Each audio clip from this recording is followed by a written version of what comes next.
Sai sure ರಾಗಿ health mix ಪುಡಿಯನ್ನು ಬಿಸಿ ಹಾಲಿನೊಂದಿಗೆ ಮಿಶ್ರಣ ಮಾಡಿ ವಿತರಿಸಲಾಗುತ್ತಿದೆ.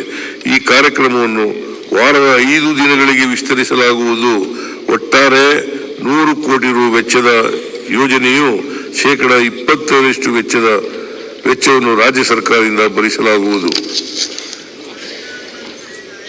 ಸರ್ಕಾರಿ ಪ್ರಾಥಮಿಕ ಮತ್ತು ಪ್ರೌಢಶಾಲೆಗಳ ಅತಿಥಿ ಶಿಕ್ಷಕರು ಮತ್ತು ಸರ್ಕಾರಿ ಪದವಿ ಪೂರ್ವ ಕಾಲೇಜುಗಳ ಅತಿಥಿ ಉಪನ್ಯಾಸಕರಿಗೆ ಪ್ರಸ್ತುತ ನೀಡಲಾಗುತ್ತಿರುವ ಮಾಸಿಕ ಗೌರವ ಧನವನ್ನು ತಲಾ 2,000 ರೂಪಾಯಿ ಹೆಚ್ಚಿಸಲಾಗುವುದು.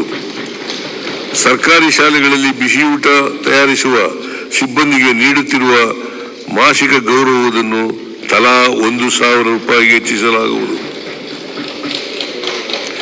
ರಾಜ್ಯದ ಅರ್ಹ 100 ಸರ್ಕಾರಿ ಹಿರಿಯ ಪ್ರಾಥಮಿಕ ಶಾಲೆಗಳನ್ನು ಪ್ರೌಢಶಾಲೆಗಳನ್ನಾಗಿ ಹಾಗೂ 50 ಪ್ರೌಢಶಾಲೆಗಳನ್ನು ಪದವಿ ಪೂರ್ವ ಶಾಲೆಗಳನ್ನಾಗಿ ಉನ್ನತೀಕರಿಸಲಾಗುವುದು.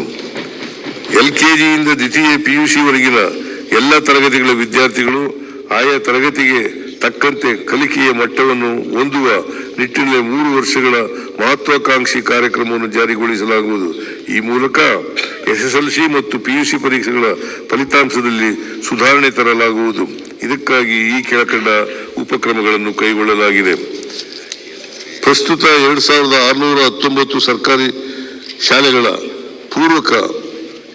ಪೂರ್ವ ಪ್ರಾಥಮಿಕ ತರಗತಿಗಳಿಗೆ ಉತ್ತಮ ಪ್ರತಿಕ್ರಿಯೆ ವ್ಯಕ್ತವಾಗಿದ್ದು ಒಟ್ಟು 90,195 ವಿದ್ಯಾರ್ಥಿಗಳು ದಾಖಲಾಗಿದ್ದಾರೆ.